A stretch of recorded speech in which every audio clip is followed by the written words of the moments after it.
Hello everyone मु जाजनिका ओडिया गुरु channel को आपन को स्वागत करू। आज आमे आउ गोटे प्रकार रिसोर्सेस विषय पढ़िबा जहार ना होची एग्रीकल्चरल रिसोर्सेस बा कृषि संबल। ओके, एग्रीकल्चर कोन आमे फॉरेस्ट रिसोर्सेस रे या विषय टिके पढ़िथिले। आज आमे कोन कवर करबा आसंतु देखिबा एई क्लास रे आमे कोन पढ़िबा। देखंतु व्हाट वी विल स्टडी प्रथमे देखिबा cropping seasons in India. Okay, Bharat रे को प्रकार क्रॉपिंग सीजन्स देखा जाए ता विषय पढ़िबा। तापरे पढ़िबा टाइप्स ऑफ फार्मिंग, केते प्रकार फार्मिंग अछि ताकू देखिबा। तापरे पढ़िबा major crops in India, Bharat रे को चाष अधिक परिमाण रे करा जाए एवं किए आम जो कुहा होची कृषि प्रधान देश बोली को चाष को केते परिमाण रे करा जाए, को स्टेट रे को चाष बेसी हुए। ओके, तापरे एग्रीकल्चरल डेवलपमेंट इन इंडिया, केते कृषि रो विकास केते हेची भारत रे ता विषय देखिबा। एवं लास्ट रे पढ़िबा प्रॉब्लम्स ऑफ इंडियन एग्रीकल्चर, भारतीय कृषि रे को सब कारण गुडी को असुविधा बा प्रतिबंधक सृष्टि करूची से विषय पढ़िबा। ताहले आउ डिले न करी स्टार्ट करिबा। प्रथम पॉइंट प्रथमे पढ़िबा जहार ना होची क्रॉपिंग सीजन्स इन इंडिया। को सब क्रॉपिंग सीजन्स इंडिया रे देखा जाए। देखंतु प्रथमे होची ए लाइन टी को लक्ष्य करंतु कोन कहिची ना there are 3 distinct crop seasons in India. ये डायरेक्टली गोटे क्वेश्चन हे परिबो कि भारत रे हमर केतोटी क्रॉपिंग सीजन्स देखा जाए ना तीनोटी देखा जाए। कोन ना गोटे हला खरीफ, गोटे रबी क्रॉप, अन्यटी हला जेद क्रॉप। ओके, खरीफ क्रॉप, रबी क्रॉप एवं जेद क्रॉप। तापरे कोन देखिबा ना खरीफ कहा को कहा जाए, kharif largely coincide with south west monsoon. ताहले साधारणतः खरीफ फसल केतेबेले हुए ना आमर जतबेले मनसून आसे, मनसून टा आमर इंडिया रे को मनसून आमे पढिचे मनसून चैप्टर रे सेटा होची साउथ वेस्ट मनसून। ओके, दक्षिण पश्चिम जो मौसुमी प्रवाह। ओके, ताहले under which tropical crops such as rice, सेतेबेले ए खरीफ क्रॉप भितरे को सब चाष करा जाए ना धान चाष हुए, कपा चाष हुए, कोटो हुए एक्सेट्रा आर कल्टिवेट। ओके, खाली खरीफ विषय टिके आमे ता विषय सम्यक सूचना मु देली। आगो को आमे ता विषय डिटेल्स पढ़िबा एवं गोटिए गोटिए सब क्रॉप विषय मध्ये पढ़िबा। को क्रॉप पई केते जलवायु दरकार, केते माने टेम्परेचर दरकार ए सब जानिबा। ओके, तापर रबी क्रॉप पई टिके कम टेम्परेचर दरकार, लो टेम्परेचर समय रे हुए सेहि पई शीत दिने साधारणतः रबी क्रॉप हेथाय। Okay, low temperature conditions during this season facilitate the cultivation of temperate. अच्छा, एटा मने रखिबे एटा होजे ट्रॉपिकल क्रॉप्स। खरीफ क्रॉप्स को ट्रॉपिकल क्रॉप्स कहा जाए, रबी क्रॉप्स को टेम्परेट क्रॉप्स कहा जाए। कहीं कहा जाए ना देखो ट्रॉपिकल आ टेम्परेट कौन आमे ए सब पढ़ी सारी जे जते बेलू आमे मनसून पढ़ुतिले, आमे एग्रीकल्चर पढ़ी आमे जते बेलू कौन फॉरेस्ट पढ़ुतिले। देखो टेम्परेट एवं जो ट्रॉपिकल आमे याकू कोठी पढ़िचे, फॉरेस्ट रे पढ़िचे। जोठी डायरेक्ट सनरेज पड़े आमे जदि अर्थ को देखिबा 0 डिग्री रु ऊपर एवं 0 डिग्री रु तळ 23 डिग्री हाफ पर्यंत बा 30 डिग्री नॉर्थ रु 30 डिग्री साउथ पर्यंत ट्रॉपिकल एरिया। ता माने एठी ट्रॉपिकल एरिया रे ही एई चाष करा जाय कुहा हेनी। ट्रॉपिकल एरिया रे साधारणतः डायरेक्ट सनरेज पड़े एवं से टेम्परेचर टिके अधिक थाए। ताले खरीफ क्रॉप केतेबेले करा जाय, केतेबेले टिके गरम बेसी थाए। किंतु रबी क्रॉप केतेबेले करा जाय ना जेतेबेले विंटर सीजन आसे, जेतेबेले टिके ठंडा पाग आसे। ओके, तार आमे जदि देखिबा तार एग्जांपल होची ये टेम्परेट एवं सब ट्रॉपिकल क्रॉप्स याकू सेति पई कुहा जाय। व्हीट, ग्राम, मस्टर्ड एगुडा होचे सब रबी क्रॉप्स रो उदाहरण। ओके, नेक्स्ट होची zaid crop, it is short duration summer cropping. ताहले ए रबी आ खरीफ भितरे से मझिरे गोटिए कम टाइम रो गोटिए शॉर्ट पीरियड थाए, सेही मझिरे कोन हुए ना जेद क्रॉप को कल्टीवेट करा जाय। एबे हमर शीत दिन सरी आसिला, एबे खरा दिन आरंभ हैला एवं वर्षा हेले जून मासरे धान चाष आरंभ हबो। खरीफ क्रॉप जोटा हमें मनसून उपरे डिपेंड कहूचे, जेतेबेले वर्षा दिन आसीबो मनसून हबो सेतेबेले ही खरीफ हबो, आ विंटर थिले ही रबी क्रॉप्स हुए। ताहले एबे रबी नाही कि खरीफ नाही, एई समय रे हमर जेद क्रॉप होची एई जो short time of period. Okay, ताहले ई रबी क्रॉप्स हमें जदि उदाहरण नेबा सेटा कोन वाटरमेलन, तरबुज, कुकुम्बर, काकुडी एवं भेजिटेबल्स ए सब। ओके, ताहले एई सब होची जेद क्रॉप्स रो एग्जांपल। ओके, तापरे नेक्स्ट देखिबा। नेक्स्ट देखंतु क्रॉपिंग सीजन्स आमे जदि देखिबा क्रॉपिंग सीजन्स कोन कोन देखंतु हमर ई तीनोटी प्रकार क्रॉपिंग सीजन्स अछि आमे एबे जोगुडा को पढिले ताहले ए जो खरीफ सीजन टा को मासरु को मास भितरे पड़े एगुडा मने रखिबे भेरी भेरी इंपोर्टेंट जून मासरु सेप्टेम्बर मास भितरे हुए खरीफ क्रॉप ओके तापर रबी क्रॉप हुए अक्टोबर रु मार्च भितरे एवं जेड हुए एप्रिल रु जून भितरे अच्छा आप डिफरेंट बुक रे देखिबे ए मास गुडा आपन को भ्यारी करि पारे आपन सेथिरे तापर मते कमेंट रे लिखिबेनी मैडम एटा जून रु सेप्टेम्बर नुह अगस्त पर्यंत कि आउ कोन काहे कि एटा मो 12 क्लास एनसीईआरटी बुक रो नेछि ओके तो एनसीईआरटी बुक को आमे बेसी माने करेक्ट बोली भाबिबा ताहले खरीफ केबे हुए जून रु सेप्टेम्बर रबी हुए अक्टोबर रु मार्च एवं जेड हुए एप्रिल रु जून ठीक अछि तापर खरीफ ता तार एग्जांपल आमे नॉर्दर्न स्टेट रे ताकू खरीफ क्रॉप को गुडा को कहा जाय नॉर्दर्न स्टेट रे कहा जाय राइस जॉर कॉटन मेज बाजरा एवं तूर एई सब को नॉर्दर्न स्टेट रे खरीफ क्रॉप हिसाब रे चाष करा जाय एई गुडा को खरीफ माने खरीफ क्रॉप कहा जिवो किंतु देखंतु एठी खरीफ क्रॉप रागी मध्य हेई परिबो ग्राउंड नट्स मध्य हेई परिबो ओके किंतु नॉर्दर्न स्टेट्स मानन करे मॉनसून समय रे एई सब क्रॉप गुडी को कल्टीवेट करा जाय किंतु साउथर्न स्टेट रे टिके डिफरेंट हेई थाए राइस भी हुए जोटा कि सिमिलर अछि ज्वार हुए सिमिलर अछि मेज भी सिमिलर अछि एठे दुइटा डिफरेंट ना आसी गला रागी एवं ग्राउंड नट्स ओके ताले एई दुइटी मध्य कोठी हुए ना साउदर्न स्टेट रे हुए एवं एई सबु गुडा को होउची हमर कोन खरीफ क्रॉप्स खरीफ सीजन रे एई सबु को चाष करा जाय ओके तापरे सेकेंड रे देखिबा रबी क्रॉप्स ताकू नॉर्दर्न स्टेट रे को रबी क्रॉप्स को कल्टीवेट करा जाय व्हीट को करा जाय ग्राम रेपसीड मस्टार्ड एवं बार्ली किंतु आमे साउदर्न स्टेट रे जदि देखिबा राइस देखंतु एठी आपण कंफ्यूज हेबेनी ता घोसी देई थांती कोन ना राइस होची गोटे खरीफ क्रॉप किंतु एठी माने रबी जगह रे राइस दिया गला काहेकि ना सेई शीत दिन रे हेले मध्य सेई समय रे साउदर्न साइड रे राइस कल्टीवेट करा होची ओके सेई सीजन रे करा होतबारु सेटा ही लेखा है कि नॉर्दर्न स्टेट रे को सब हुए एवं साउदर्न स्टेट रे को सब चाष करा जाए राइस ज्वार मेज रागी ग्राउंडनट ओके देखो हम ग्राउंडनट एठी मध्य करा होतला ग्राउंडनट ज्वार मेज राइस ए सब साउदर्न स्टेट रे केते बेले होतला खरीफ टाइम रे मध्य होतला रबी टाइम रे मध्य होची बुझीला ताहले ए सबु जाक जिंस खरीफ क्रॉप एवं खरीफ सीजन रे होतला ए गुडा को रबी सीजन रे होची से साउदर्न स्टेट रे समान जिंस ओके तापरे जेद केते बेले होची माने जेद नॉर्दर्न स्टेट रे वेजिटेबल्स फ्रूट्स और फडर फडर कोन ना जोडा की एनिमल्स मान को खुआ जाए पशु खेबा पे जो सब चाष करा जाए एवं राइस वेजिटेबल्स फडर से इथे देखंतु राइस माने एथिरे भी आसी गला ओके साउथ रे राइस कल्टीवेशन होची प्रायतः एवं राइस माने आमे तीनोटी सारा जगह रे देखिले माने खरीफ रबी एवं जेद तीनोटी सारा रे साउदर्न स्टेट्स गुडी करे राइस कल्टीवेशन करा होची वेजिटेबल्स एवं फडर तो इक्वल रहिला नॉर्दर्न एवं साउदर्न रे ओके तापरे नेक्स्ट स्लाइड को जिबा टाइप 2 हमर आसुची सेकंड नंबर पॉइंट रे आमे पढिबा टाइप्स ऑफ फार्मिंग अच्छा दी प्रकार फार्मिंग विषय में पढ़िबा को बेसिस रे ना on the basis of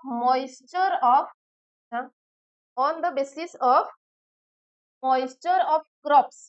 okay दुई प्रकार फार्मिंग को हिसाब रे ना on the basis of moisture of crops माने पानी माने क्रॉप पाई केते परिमाण रे पानी रो आवश्यकता अछि से सॉइल पाई केते पानी जेंते कि धान चाष पाई अधिक पानी रो आवश्यकता पड़े थाए आखु चाष पाई अधिक पानी रो आवश्यकता पड़े थाए सेही भଳି हिसाब रे मॉइस्चर केते गोटिए क्रॉप्स आवश्यक करूची सेही बेसिस से दुई भाग रे विभक्त करा हिची गोटी हैला इरिगेटेड फार्मिंग अन्यटी हैला rain fade farming okay irrigated farming ता ना रु जणा पडुची याकू इरिगेशन करा जाउथबो याकू जल सेचन जोगेई दिया जाउथबो डायरेक्टली ये वर्षा ऊपर डिपेंड हो नथिबो को द्वारा हो बा पोखरी द्वारा हो बा नळ को द्वारा हो पानी एथि सिंचन करी कि चाष करा जाय कोथिरे इरिगेटेड प्रोसेस रे किंतु रेनफेड ता ना जणा पडुची वर्षा ऊपर ये डिपेंड करे वर्षा आसिले एई चाष को करा जाय ओके आता देखिबा इरिगेटेड फार्मिंग भितरे पुनी दुईटा टॉपिक को हमें कवर करिबा दुई प्रकारर इरिगेटेड फार्मिंग हुए गोटे हला प्रोटेक्टिव इरिगेशन अन्यटी हला प्रोडक्टिव इरिगेशन बुझिला protective irrigation productive irrigation protective अच्छा इरिगेशन बा इरिगेटेड फार्मिंग कोन जोटा म कहिली आपन को एबे एबे the main source of moisture is irrigation by various methods माने आमे विभिन्न प्रणाली माध्यम चाष काम करवा जहा द्वारा आमे पानी जोगई देबा वर्षा उपरे डिपेंड हेबा नाही जेमिति कि एग्जांपल कोठु आमे नेबु ट्यूबवेल्स हला वेल्स हला ए सब जगारु पानी नेकी गछरे मड़े दिया जाए ओके तेणु प्रोटेक्टिव इरिगेशन ताहले कोन ना इरिगेशन को प्रोटेक्ट करिवार अर्थ कोन ना protect the crops from adverse effect of soil moisture and deficiency okay जदि वर्षा न हैला कोनोसी कारण डिले हैला एवं मनसून लेट रे आसला वर्षा एठी हेई पारुनी ताले सेही चाष जमी रे कोन करा जिवो पानी न देले गछ गुडी को मरी जिवो सेही समय रे आमे ताकू पानी जोगेई देबा जेतेबेले मॉइस्चर कमी जाईची सॉइल मॉइस्चर डेफिशिएंसी जेतेबेले देखा दउची जेतेबेले मृत्तिकार पानी रो परिमाण कमी जाउची जेतेबेले कोन करिबा which often means that irrigation act as supplementary source एठी पानी को गोटे सप्लीमेंटरी सोर्स भलिया यूज करा जाउची अर्थात जदि पानी रो कमी देखा जाउची सेतेबेले ही आमे सेठी पानी दउचे ये गोटे टेम्पररी सिचुएशन सबु बेले सेमति असुविधा हुए तो न हेई पारे ओके तेणु ताकू सप्लीमेंटरी सोर्स बोली कुहा हेइची परमानेंट नुहे ओके ऑफ वाटर ताहले एठी गोटे जिंस मने रखिबे प्रोटेक्टिव इरिगेशन कोन ये मध्य वर्षा उपरे ही डिपेंड करे किंतु मने करा जाऊ मनसून आसीबा पई लेट हला विलंब हला ताहले ऑलरेडी कोन हेइची मंजी बुडा हेइची गछ छोटो हेइची किंतु वर्षा हो नाही कोन करा जिवो सेही गोटे इमरजेंसी पीरियड रे सप्लीमेंटरी सोर्स कुहा जाए जेतेबेल को ताकू आमे पानी गोटे निर्दिष्ट परिमाणर वाटर तार सॉइल मॉइस्चर को माने कोन ये तार डेफिशिएंसी को दूर करबा पई आमे जोगेई दउजे ताकू ही कुहा जाए प्रोटेक्टिव इरिगेशन एठी आमे क्रॉप को प्रोटेक्ट कले एठी पानी देई कि आमे तार असुविधा को दूर कले ओके तापरे आ गोटे एटा गला प्रोटेक्टिव इरिगेशन आ गोटे हला प्रोडक्टिव इरिगेशन प्रोडक्टिव रो नाम हमको जणा पडुची अधिक प्रोडक्शन बढ़िबा पई एठी ताकू आहुरी कोन उत्पादन को बेसी इंक्रीज करिबा पई करा जाई थाए एई टाइप रो इरिगेशन चलंतु देखिबा प्रोडक्टिव इरिगेशन कोन ता पूर्वरु यार आ जो दीटा टाइप अछि रेनफेड भितरे कोन कोन आसुची ड्राईलैंड फार्मिंग अन्यटी हला वेटलैंड फार्मिंग ड्राईलैंड फार्मिंग कोन जोटा शुष्क एरिया रे हुए एवं वेटलैंड जेतेबेले अधिक वर्षा हुए सेही समय रे ओके वर्षार कमी थिबा समय रे एवं अधिक वर्षा समय रे जो चाष हुए सेगुडा रेनफेड रो अंतर्भुक्त आसुछन ओके ताहले प्रोटेक्टिव इरिगेशन देखिले एबे हमें देखिबा प्रोडक्टिव इरिगेशन कोन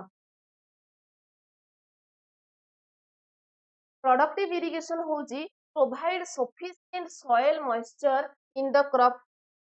ओके बहुत माने सफिशिएंट पानी ताकू मिलिबो सॉइल मॉइस्चर पई in crops achieve high productivity ताहले एठी एम कोन रहूची ना प्रोडक्शन को बहुत परिमाण रे बढ़ेबा लाभ करिबा उत्पादन को इंक्रीज करिबा किंतु सेथिरे हमें कोन देखुतिले प्रोटेक्टिव रे हमें देखुतिले केवल गछ को बंचेई रखिबा से मरी न जाऊ जहा द्वारा प्रोडक्शन पूरा लॉस हबो ओके सेथिरे केवल ताको बंचेई रखिबा पई सप्लीमेंटरी वाटर जोगे दिया जाउथिला किंतु एठी सफिशिएंट पानी दिया जाउची सफिशिएंट सॉइल मॉइस्चर को एठी इंक्रीज करा जाउची जहा द्वारा हाई प्रोडक्टिविटी मिली पारिबो ओके तापरे एबे देखिबा rainfed farming cone rainfed farming cone main source of moisture for the farming is rainfall ताहले एई चाष एई फार्मिंग पई वर्षा ऊपर संपूर्ण भाबे निर्भर करबा को पडुची या पूर्वरु हमें देखिले सेथरे वेल ट्यूबवेल को यूज करा जाउथला किंतु ये पूरा वर्षा ऊपर डिपेंड करा जाउथबार या ना ही होउची रेनफेड फार्मिंग एवं एथरे दुई प्रकार आसीबो गोटे होची ड्राई लैंड फार्मिंग अन्यटी होची wet land farming dry land farming ता नारु जणा पडुची से ड्राई एरिया रे होउथबो देखंतु area where annual rainfall less than 75 centimetre 75 centimetre रु कम वृष्टिपात होउथबा एरिया रे जो फार्मिंग हुए ताकू ड्राई लैंड फार्मिंग कहा जाए ठीक आमे जदि देखिबा वर्षा हमर मानसून जेतेबेले भारत को आसे सबु जगह रे सबु स्टेट रे यूनिफॉर्मली एका परिमाण रे वर्षा हुए नाही जेमिति कि हमें जदि माउसीराम चेरापुंजी रे देखिबा सेठी सबुटु हाईएस्ट वर्षा हुए अधिक परिमाण रे वर्षा हुए किंतु सबुटु कम वर्षा राजस्थान रे हुए सेही भली वाटर रे एठी वेरिएशंस देखा जाए रेनफॉल रे एठी कोन विभिन्नता देखा दिए सेही पई कुहा हेची एई भली एरिया जो एरिया रे वार्षिक 75 सेंटीमीटर रु कम वर्षा हुए सेही एरिया रे जो चाष हुए ताकू ड्राईलैंड फार्मिंग कहा जाए क्रॉप्स एठी ताले को टाइप रो क्रॉप्स को चाष करा जाउथबो जो क्रॉप्स पई कम पानी रो आवश्यकता पडुथबो ऑब्वियसली सेही क्रॉप्स ही चाष करा जिवो ओके सेटा लेखा हेची ना hardy crop and drought resistance crop माने ड्रॉट को मरुड़ी को जी रेसिस्टेंस करि पारुथबो अर्थात कम पानी रे मध्य जो चाष हेई पारुथबो सेई टाइप रो क्रॉप्स को कल्टीवेट करा जाए ड्राई एरिया रे ड्राई लैंड फार्मिंग द्वारा ओके सच आज को गुडा ताकू ताला ना मने रखिबे ड्राई लैंड फार्मिंग जो क्रॉप्स ड्राई लैंड क्रॉप्स को गुडा रागी बाजरा मूंग ग्राम एवं गुआ ओके यार ना मने रखिबे नेक्स्ट होची तार opposite wet land farming wet land farming ता नारु जणा पडुची जदि आर्द्रता अधिक थिबो माने अधिक वृष्टिपात होउतबा अंचल रे एई सब फार्मिंग करा जाउथबो देखिबा कोन लेखा हेची ना रेनफॉल इज एक्सेस एठी ताले वर्षा बहुत अधिक परिमाण रे हुए of soil moisture requirements of plant during rainy season वर्षा दिन रे जमी पई जेतिकी पानी आवश्यकता रही ताठू बहुत अधिक परिमाण रे एक्सेस अमाउंट रो रेनफॉल एई जगह गुडी करे हुए एवं से जगह रे जो प्रकार फार्मिंग करा जाए ताकू वेटलैंड फार्मिंग बोली कहा जाए ओके नेक्स्ट देखिबा इज रिजियन में फेस फ्लड ऑब्वियसली अधिक वर्षा हेले एई भली जगह रे बन्या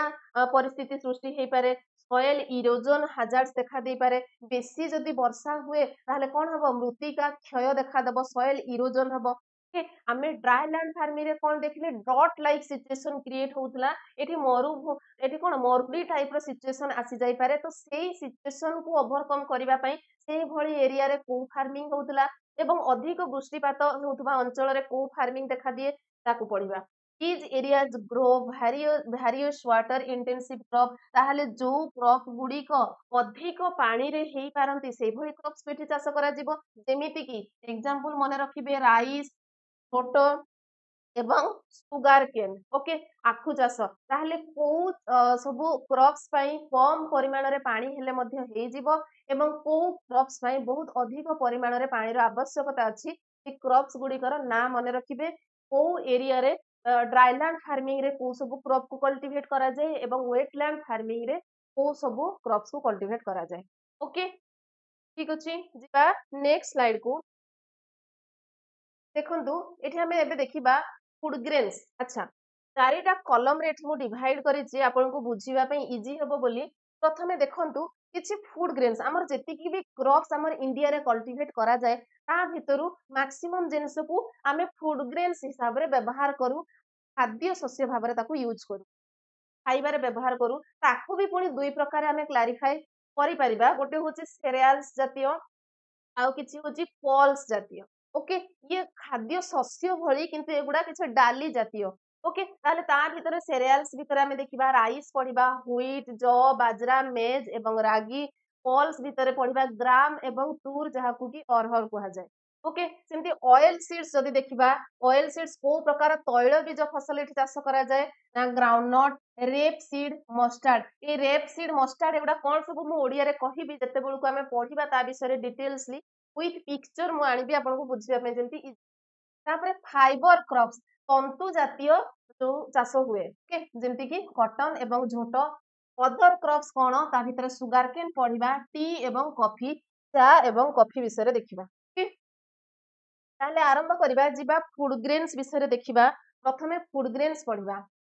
इट ऑक्युपाई बहुत इंपोर्टेंट ध्यान दे कि देखंतु it occupy 2/3 of total crop area in the country ताहले हमर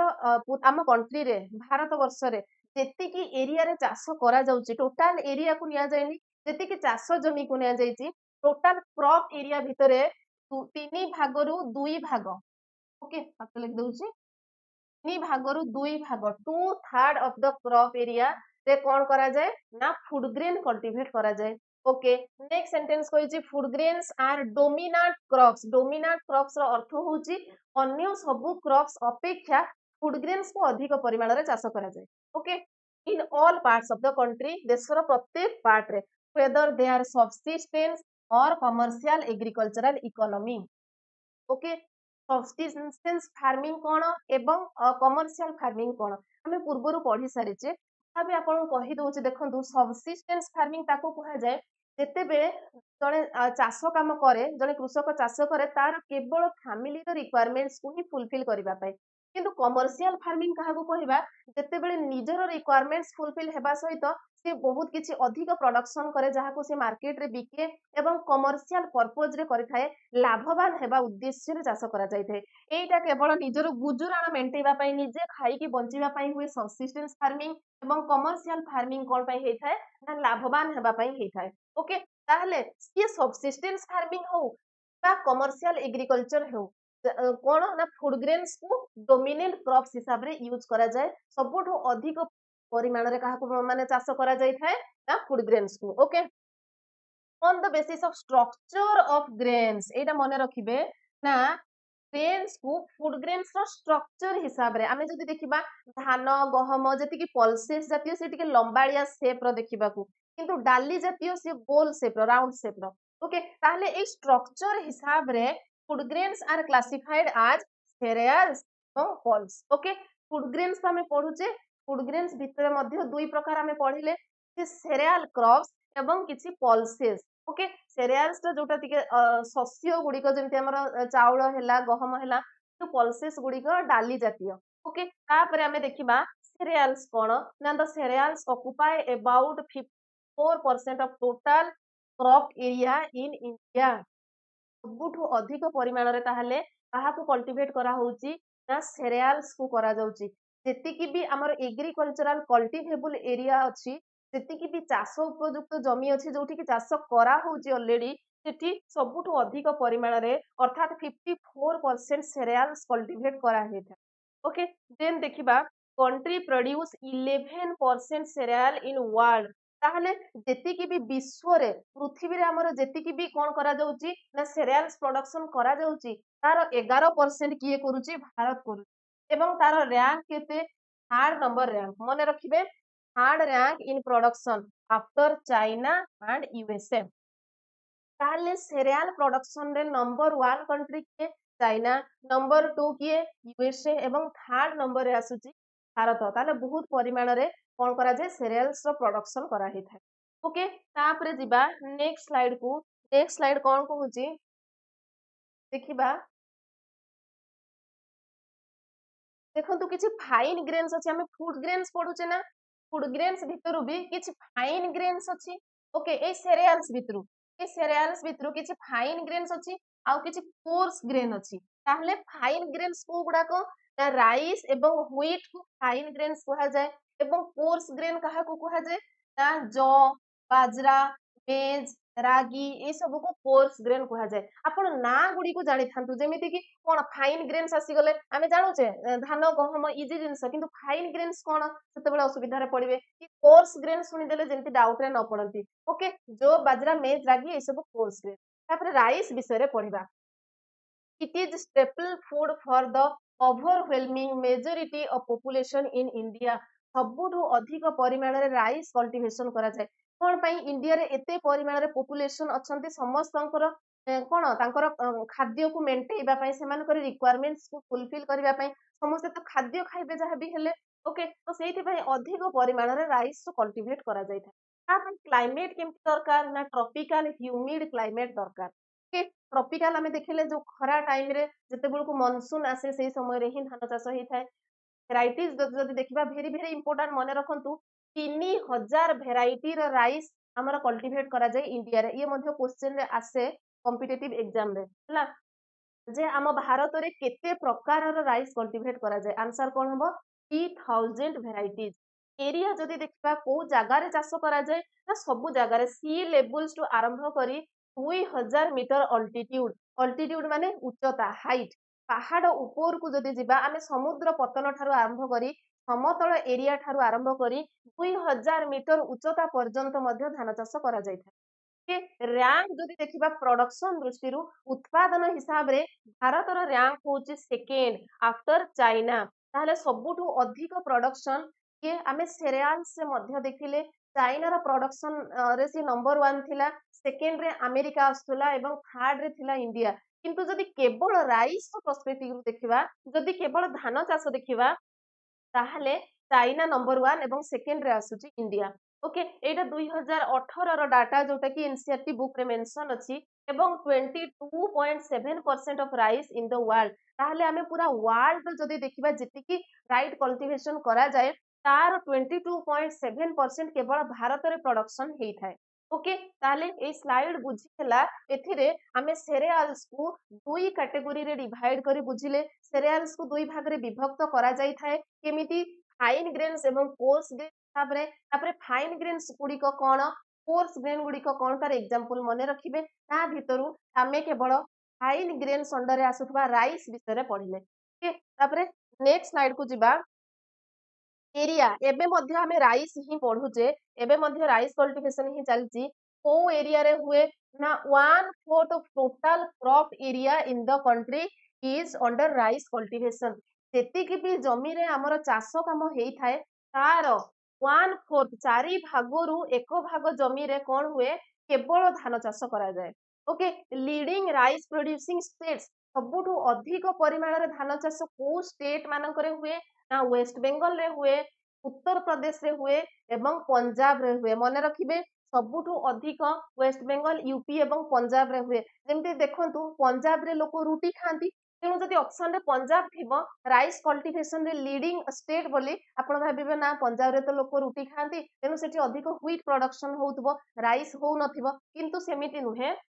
राइस कल्टिवेशन रे मध्य पंजाब रो ना अछि, अधिक परिमाण रे से प्रोडक्शन करे। Almost the entire land under rice cultivation. ताहले जेतिकी भी से स्टेट रे लैंड अछि प्राय सब लैंड पाखा पाखी सब लैंड बा मैक्सिमम एरिया रे राइस कल्टिवेशन करा जाउतबा स्टेट को गुडी को ना पंजाब रो मैक्सिमम एरिया रे राइस कल्टिवेशन हुए, तमिलनाडु रे हुए, हरियाणा रे हुए एवं आंध्र प्रदेश रे हुए। Not traditional rice growing area. एबे आपण कहिबे जदि मैक्सिमम एरिया रे राइस कल्टिवेशन पंजाब रे होउची ताहले पुनी गहम चाष पई तो जागा बळुनी, किंतु नुहे सेमाने high yield variety of seeds use करंती। आपण ग्रीन रिवोल्यूशन कथा पढिथिबे, सेतिरे कोन हेइतिला, अत्याधुनिक जंत्रपातिर व्यवहार करा जायतिला। तांकर जो सीड्स थिला ताकू high yield variety of seeds use करिथिले। अधिक जोडा प्रोडक्शन देई पारुथबो, कीटनाशकर बहुल भाबरे प्रयोग करिवे। एई भଳି भाबरे अल्प एरिया रे अल्प क्रॉप्स को से माने अल्प मंजी बुणी अधिक उत्पादन करि पारुचंती। ओके, ताहले सेया ही लेखा है जे not traditional rice growing area. एमिति एरिया जोठी ट्रेडिशनल मेथड रे केवल हळ करिकि चाष करा जाउ नाही, ताहले केमिति होउची ना अत्याधुनिक ज्ञान कौशल को व्यवहार करिकि सेठी राइस कल्टिवेशन करा होउची। ताहले को एरिया रे होउची पंजाब एवं हरियाणा। मने रखिबे को जगार ऑलमोस्ट एंटायर एरिया रे राइस कल्टिवेशन होउची तार स्टेट मने रखिबे। जोठी ट्रेडिशनल मेथड द्वारा होउ नाही से दुईटी स्टेट हला पंजाब एवं हरियाणा। से माने केमिति करूचंती, जदि ट्रेडिशनल मेथड को से आपणाउ नाहंती ताले केमिति करूचंती ना follow green revolution. Green revolution हमर जो हेतिला ताकू से माने फॉलो करूचंती केबेठू 1970 मसिया रो ताकू ही फॉलो करी आछन। ओके, लास्ट पॉइंट होउची यील्ड भेरी लो। ताहले बहुत कम परिमाण रे धान चाष उत्पादन करा जाय को जगह रे, मध्य प्रदेश, छत्तीसगढ़ एवं ओडिशा। देखंतु हमर ओडिशा रे ताहले केते परिमाण रे धान चाष होउची, बहुत कम परिमाण रे। किंतु जेतेबेले वर्षा दिन रे आमे देखिबा सबु बिल रे हमर ग्रीन ग्रीन देखा जाय। मु तो भाबुतली इंडिया गोटे लीडिंग ओडिशा ओडिशा गोटे लीडिंग स्टेट थिबो धान चाष रे, किंतु नुह बहुत कम परिमाण रे सेठी होउची। लो यील्ड वेराइटी, यील्ड भेरी लो जगह रे ओडिशा आसुची। ओके, मीडियम रे आसु नाही कि ऑलमोस्ट अधिक उत्पादन होउथवा जगह रे मध्य आसुनी। ए मैप को जदि हमें देखिबा राइस प्रोड्यूसिंग एरिया को एठी मेंशन करा हेजी, ताहले एठी हमर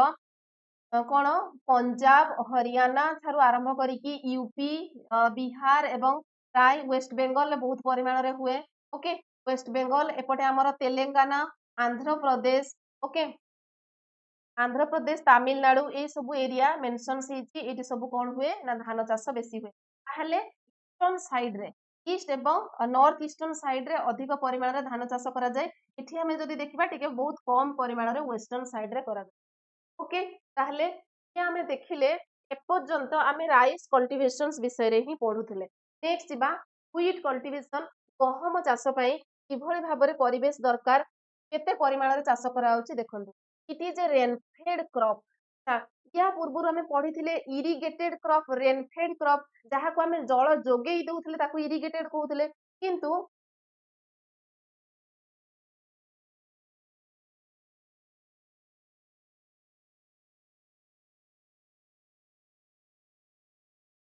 एबे देखिबा व्हीट कल्टीवेशन गहम चाष को कौन कहा जाए ये होचे रेनफेड क्रॉप ताहले आमे जो दुई प्रकार क्रॉप पढ़िथिले irrigated crop rainfed crop irrigated crop भितर जीव धान चाष जहाँ को आमे पानी जोगेई दउ किंतु व्हीट होचे रेनफेड क्रॉप वर्षा समय रे ए चाष करा जाए it is second most important serial crop in India ताहले फर्स्ट सेरियल क्रॉप होची धान एवं सेकेंड सेरियल क्रॉप होची गहम प्रोडक्शन केते हुए ना 12.8% सेथिरे आमे कोन देखिले ना 54% पाखापाखि होउथिला कोन ना धान चाष वर्ल्ड रो जेतिकी भी प्रोडक्शन हुए गहम तार 12.8% कोठी हुए भारत रे हुए एटा 2017 डाटा हिसाब रे तापर एरिया जदि देखिबा इंडो गांगेटिक प्लेन गंगार उपत्यका अंचल रे मालवा प्लाटू अंचल रे एवं हिमालय रो जदि 2700 मीटर उच्चता पर्यंत जिबे ए सब एरिया रे गहम चाष करा हेइ था ओके नेक्स्ट होची about 14% of total crop area is under wheat cultivation ताहले जेतिकी भी कल्टीवेशन करा होची इंडिया रे तार 14% जदि देखिबा केवल गहम चाष ही करा हुए okay next leading wheat producing state सबुठु अधिक परिमाण रे व्हीट कोठी प्रोडक्शन हुए यूपी रे हुए मध्य प्रदेश रे हुए पंजाब हरियाणा एवं राजस्थान ओके हाई यील्ड सबुठु अधिक कोठी हुए लीडिंग माने कोन माने लीडिंग स्टेट कोथिरे गहम उत्पादन रे किंतु सबुठु अधिक हुए पंजाब एवं हरियाणा रे मॉडरेट टिके मझा मझी भाव रे कोठी उत्पादन करा जाए अधिक नुह कि कम नुह यूपी रे हुए राजस्थान रे हुए एवं बिहार रे हुए लो यील्ड सबुठु कम चाष को स्टेट रे हुए ना मध्य प्रदेश हिमाचल प्रदेश एवं जम्मू काश्मीर गहम रे हमर ओडिशा आसुनाही धान रे लो यील्ड रे आसुची ओके ताहले आमे एटा देखिले व्हीट प्रोडक्शन विषय रे तापरे नेक्स्ट जिबा हां नेक्स्ट क्लास रे आमे ऑयल सीड्स एवं फाइबर क्रॉप्स विषय रे पढिबा आजि रो क्लास रे